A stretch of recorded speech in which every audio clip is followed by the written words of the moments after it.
Vamos pues, hermanos, a centrarnos en el libro de Hechos de los Apóstoles, en este capítulo 16, del que hemos leído una buena parte, desde el versículo 9. Estamos aquí en un momento de esta historia en que nos damos cuenta de la provisión que Dios hace en cuanto a los planes que Pablo tiene. Pablo y su acompañante van viajando, llega un momento en que se deciden, esto ya lo tenemos en los versículos 6 y 7 anteriores a la lectura. Viajaron a través de la región porque ellos pensaban en repetir el mismo viaje prácticamente por Asia Menor. Y viajando por aquellas regiones, Galacia, etc., pues el Espíritu Santo les impidió hablar la palabra en Asia. En definitiva, les impidió ir a Asia.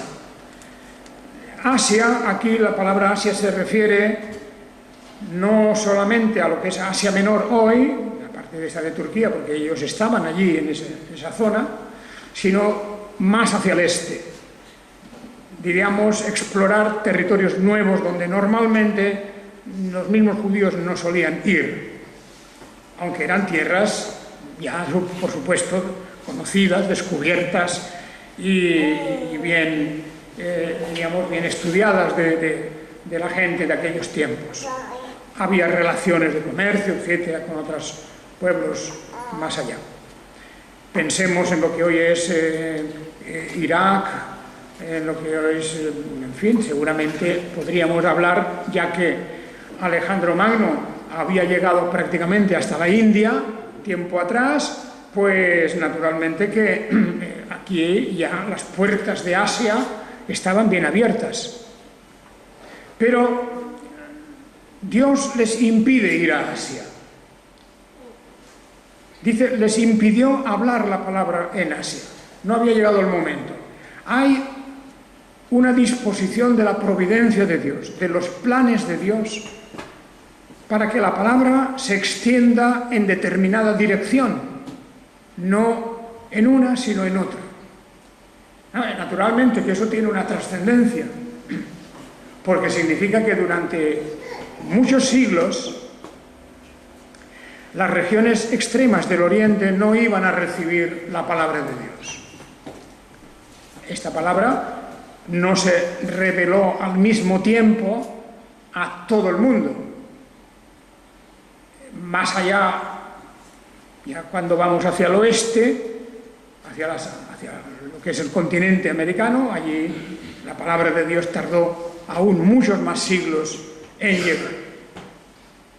Y casi diríamos que se juntaron en cierta manera, por Oriente y por Occidente, la obra de evangelización de diferentes iglesias, de diferentes grupos. Hasta antes de la Reforma fueron naturalmente los encargados de todo eso los que llamamos misioneros de la Iglesia Católica Romana. Estos hicieron también su labor de evangelización y de predicación dentro de su doctrina y dentro de sus cosas positivas y negativas.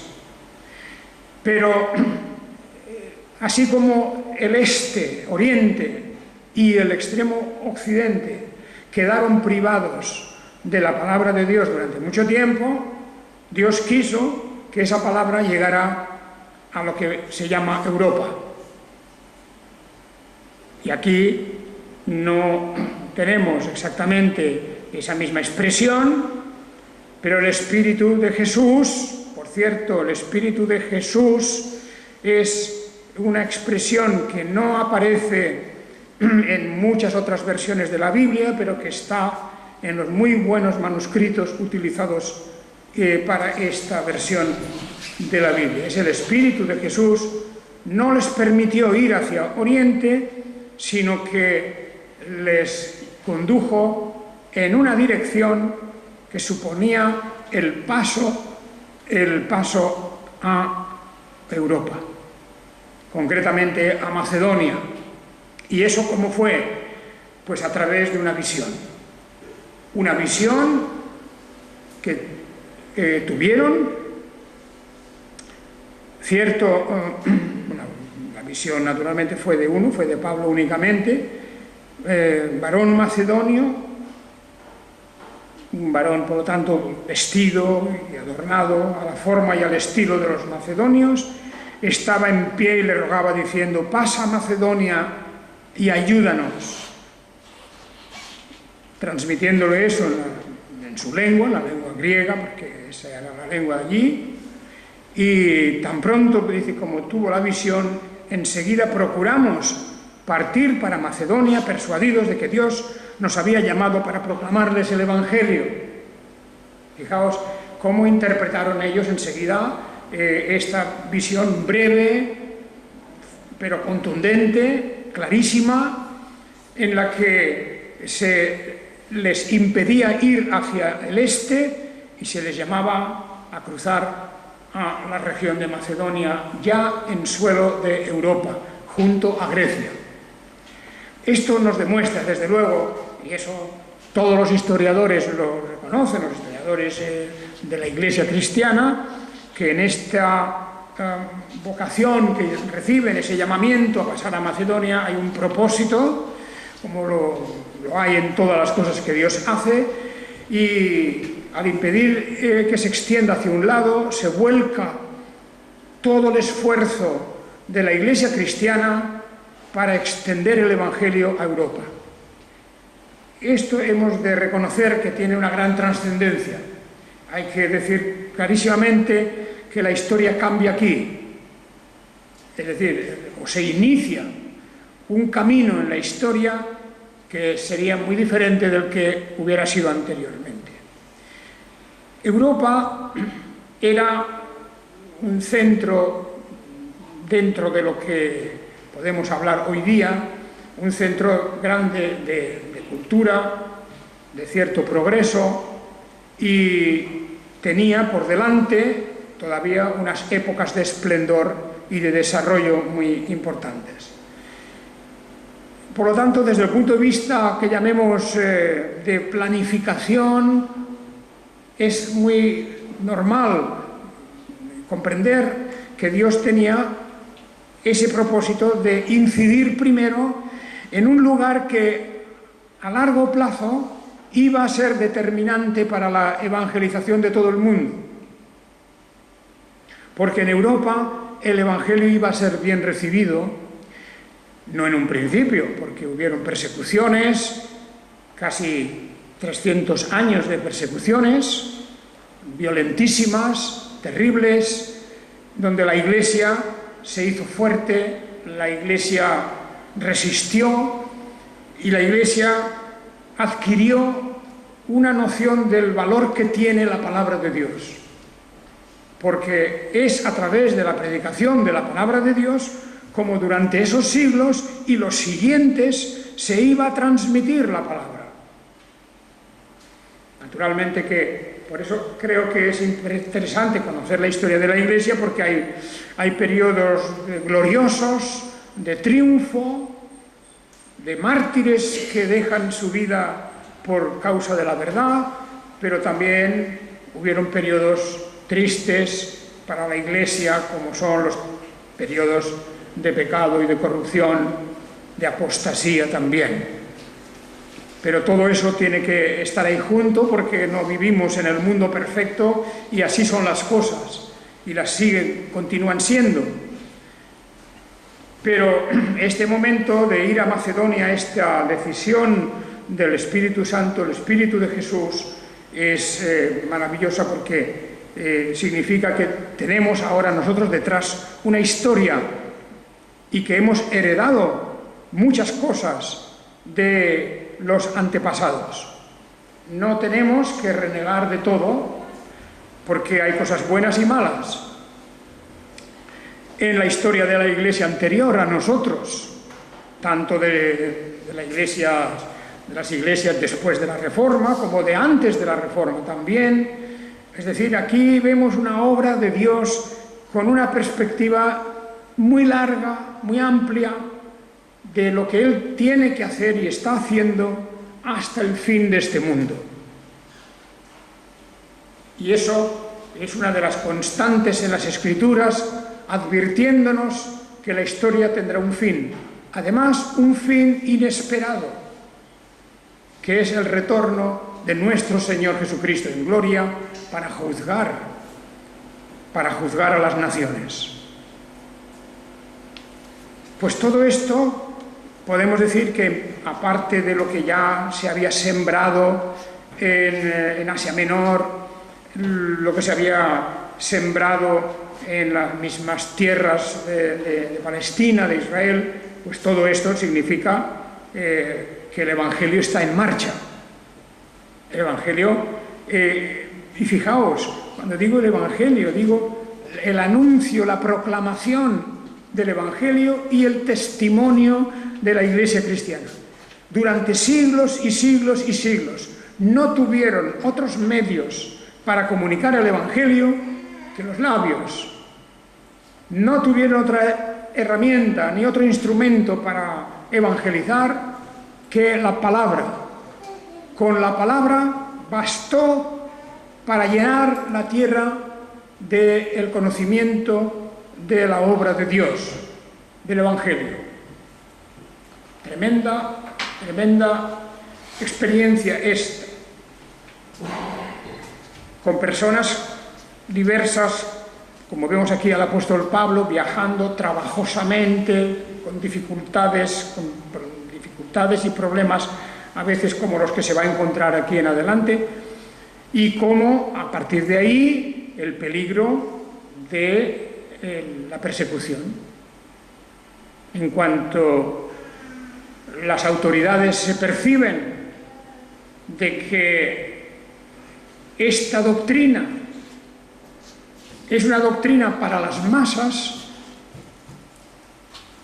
no es un movimiento filosófico como los que se conocían.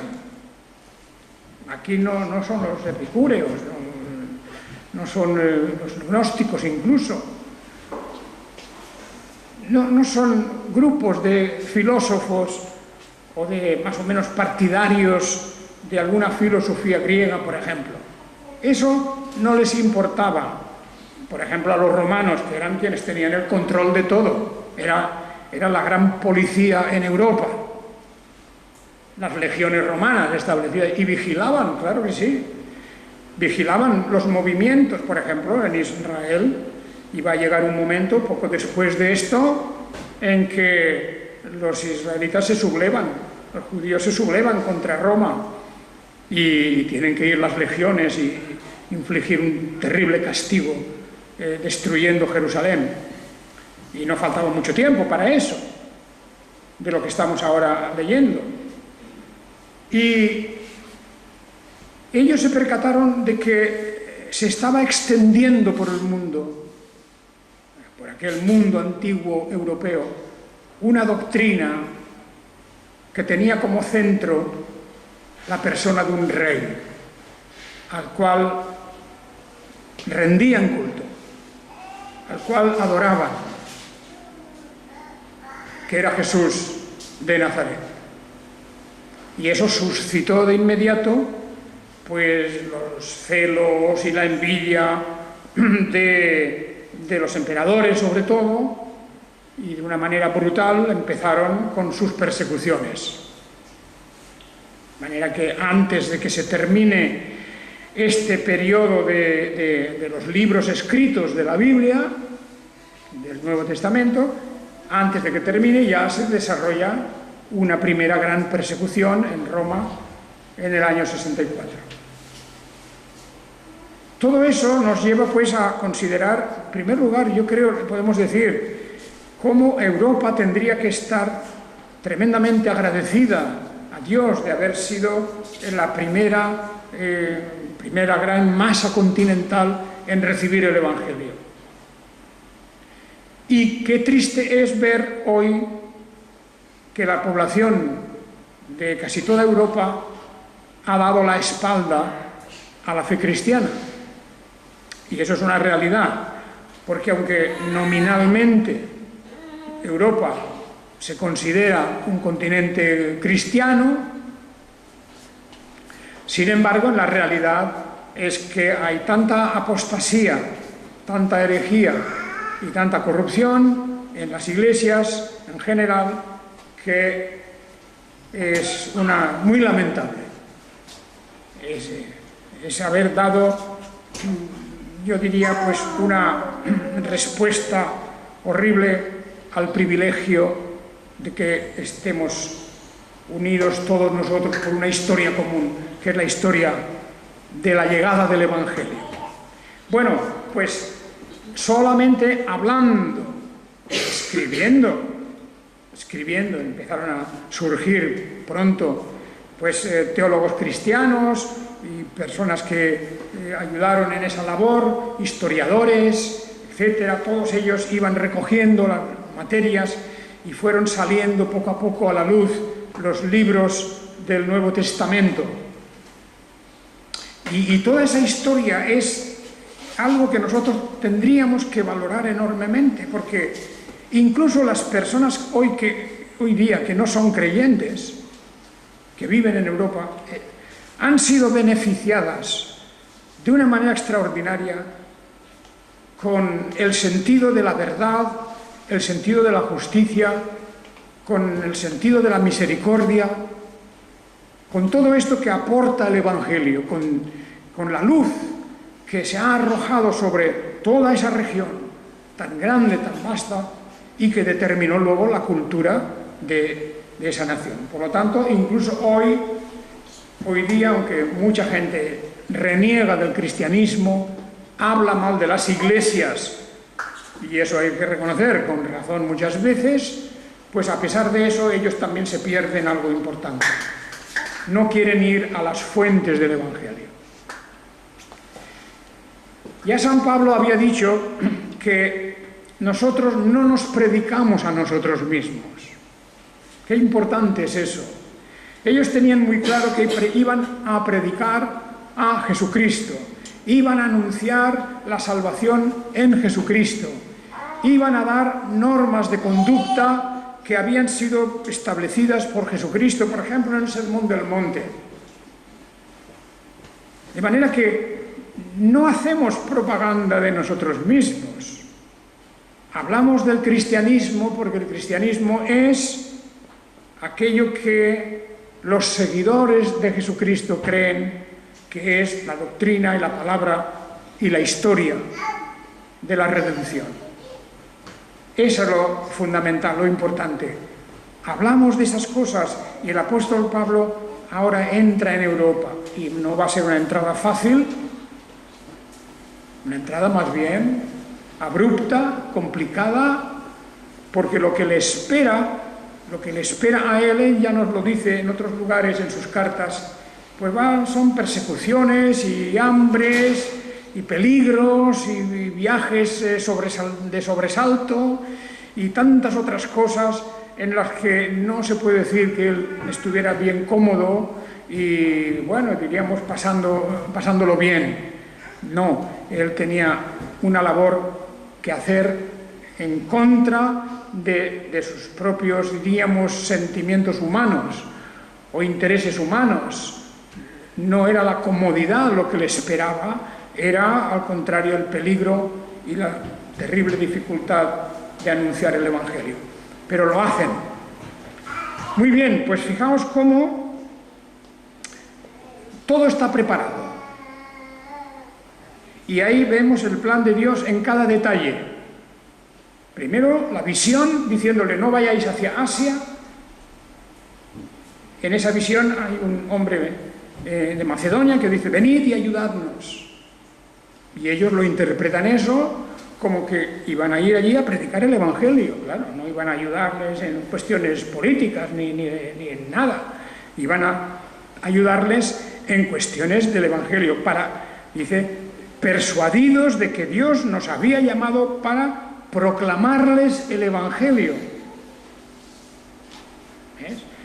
no iban como judíos a hablar del judaísmo, y no iban, por supuesto, con intereses comerciales ni con nada de esto. Ellos iban llamados por Dios para proclamarles el Evangelio. Esa era la única visión que tenían, y vamos a decir claramente que el apóstol Pablo en ese aspecto, hoy tal vez le llamarían pues a un fanático, o le llamarían hoy alguna cosa así, pero no es esto, es simplemente que el apóstol tenía una vocación única, exclusiva. Él vivía para eso. Él lo dice, ¿verdad?, en esa carta tan bonita de los Filipenses: para mí el vivir es Cristo. Y el morir es ganancia. Como diciendo, yo sé que esta vida que yo llevo es de peligro, es una vida de dificultades, ya estoy amenazado de muerte, pero la muerte para mí, dice el apóstol, y ahí tomemos nota todos tomemos nota, la muerte para mí no es una cosa horrenda. El morir, dice en esa carta a los Filipenses, capítulo 1, dice, el morir es ganancia. Qué concentración en la mente de esta persona para llevar el Evangelio a Europa. Es que se necesitaba una persona así, que Dios había dotado, son dones de Dios, que Dios había preparado con un gran conocimiento de las Escrituras y del mundo en que vivía. No era ninguna clase de persona que atrevidamente se lanzaba a él por su cuenta. No. Todo estaba bien presentado y programado, y aquí el paso a Macedonia. Y llegan a Filipos, donde precisamente les escribirá él un poquito más tarde esa carta tan bonita que es la carta a los Filipenses. Pues allí también todo está preparado. Era una colonia romana, tenía sus ciertos privilegios, quería decir que era una ciudad que había recibido bien a los romanos, y por lo tanto era un lugar apropiado, digamos, para entrar allí y moverse por la ciudad.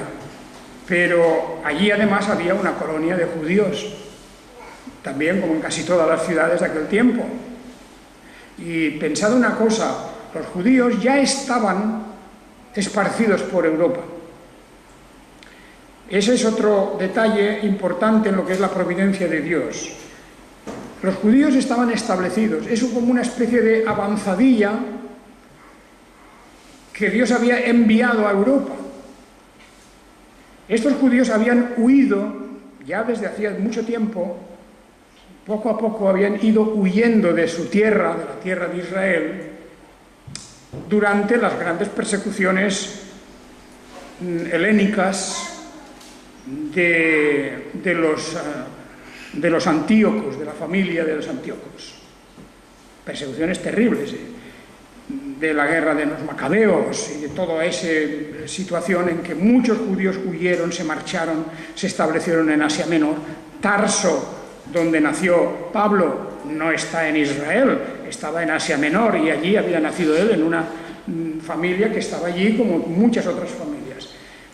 Pero todo esto, que siempre se hizo con mucho dolor, con mucha persecución, sin embargo está dentro de los planes divinos de que ese grupo de judíos establecidos por toda Europa iban a ser algo así como el cultivo, el líquido de cultivo de la palabra del Evangelio.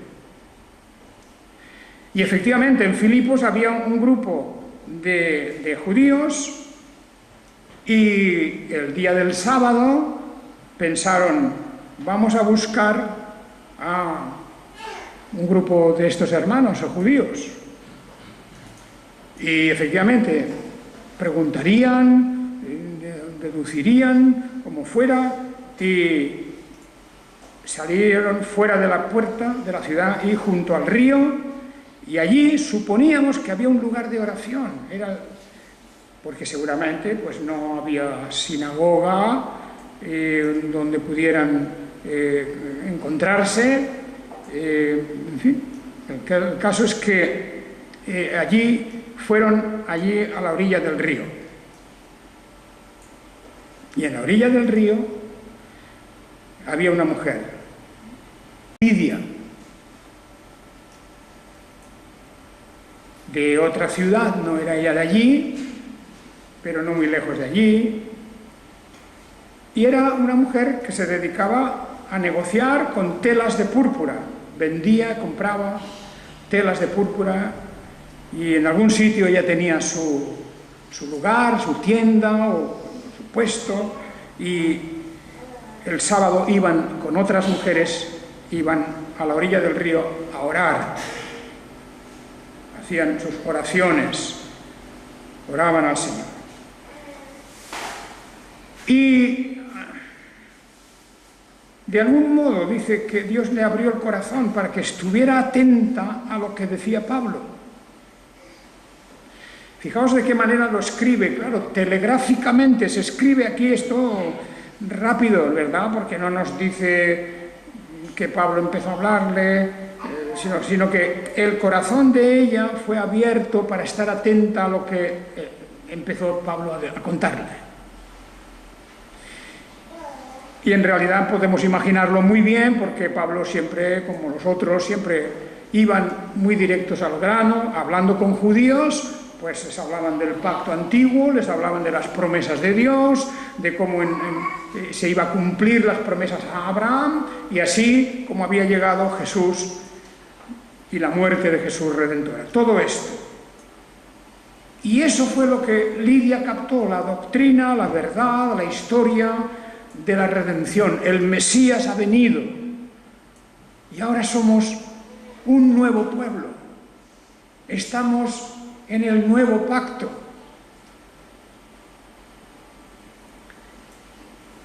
E inmediatamente aquí habla de que ella y su familia fueron bautizados.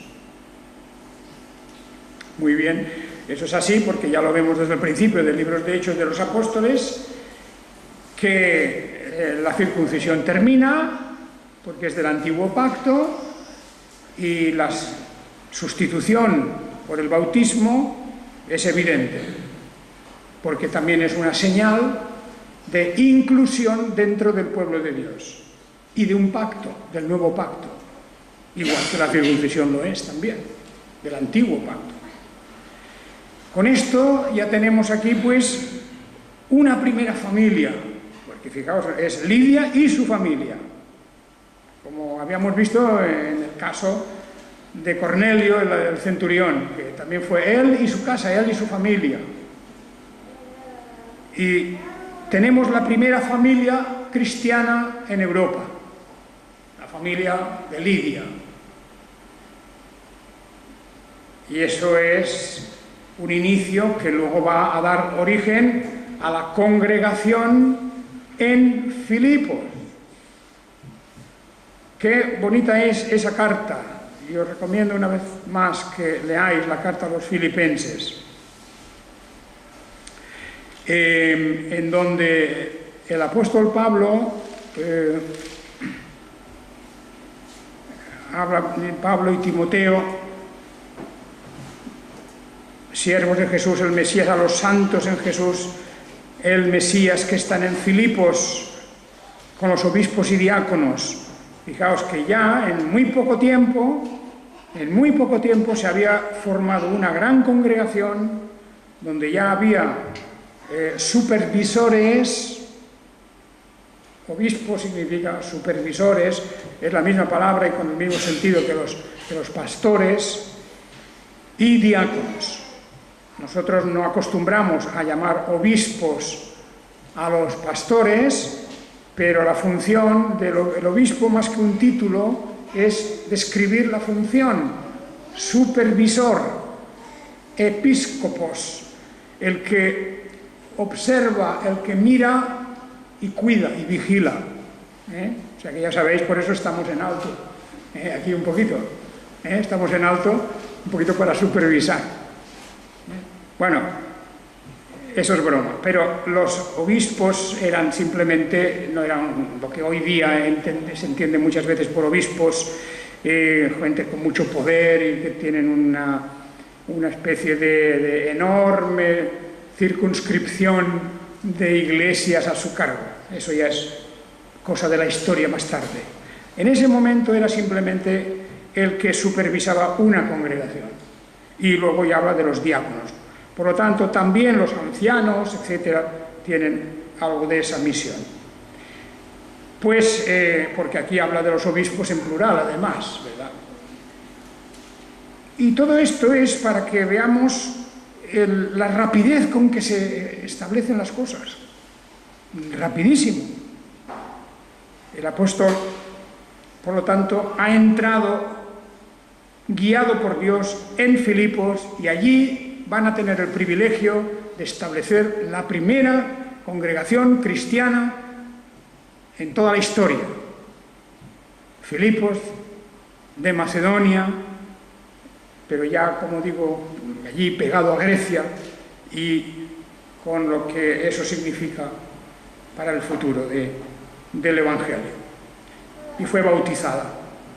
Ya algún día nos encontraremos algo más de todo esto, de la cuestión del bautismo, pero cuando hablábamos de Cornelio ya os avisé, ya os dije que la idea del bautismo inmediatamente va a sustituir a la circuncisión. La práctica del bautismo, esta ceremonia, ¿verdad? Y que eso, bien, ahí hay teorías y hay interpretaciones sobre quiénes han de ser bautizados.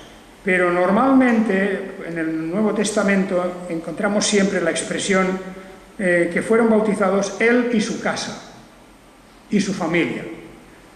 Y a ciencia cierta no sabemos si eso había en aquella casa y en aquella familia, si había niños o no había niños, pero bueno, eso es otra cuestión aparte.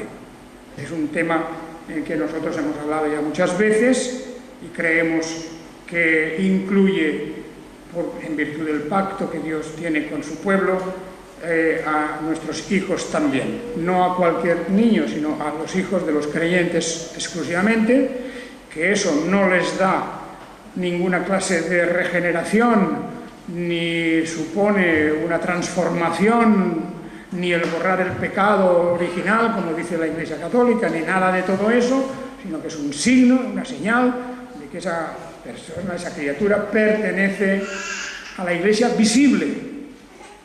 La Iglesia visible. Como pertenece a la Iglesia visible la persona adulta que se bautiza, que no tiene ninguna garantía de ser salvo por esto, por ese bautismo. No tiene ninguna garantía porque el bautismo es símbolo y signo de algo. Lo que hace falta es que ese algo, la fe, el arrepentimiento, la regeneración, todo eso sean reales, verdaderos. Solamente salva la fe, la gracia de Dios y el arrepentimiento sincero. Y bien, con esto llegamos aquí a este punto, porque no voy a entrar ya en lo que ocurre, hemos leído y eso quedará para el próximo domingo si Dios quiere, lo que ocurrió en Filipos. Cómo empieza la oposición, cómo empiezan los problemas en Filipos de Macedonia. Pero hermanos y hermanas, ahí tenemos una parte muy emocionante de la Escritura, de la palabra de Dios, de cómo los planes de Dios, la providencia de Dios se va abriendo paso siempre. Y nosotros a veces no nos damos cuenta del por qué ocurre una cosa aquí, otra cosa allá, en todos los aspectos, no solo los religiosos, porque Dios no es simplemente un religioso, ¿verdad? Dios es el dueño de la creación. Todo es mío, dice el Señor, todo. Él ha creado todo. Y Él dirige todo. Y por lo tanto, ahí vemos que la decisión de entrar en Europa es una decisión trascendental que ha cambiado, por supuesto, fue aquí un cambio de rumbo de la historia de este continente. Bien, haga el Señor que meditemos en estas cosas, que nos demos cuenta del privilegio también, como desde Europa iba a salir más adelante pues toda una gran fuerza de evangelizadora a lo largo de los siglos, iban a salir cosas buenas y cosas malas, porque esa es la realidad. Y de eso también nosotros, como parte de ese mundo y de ese continente, tenemos que lamentar muchas cosas.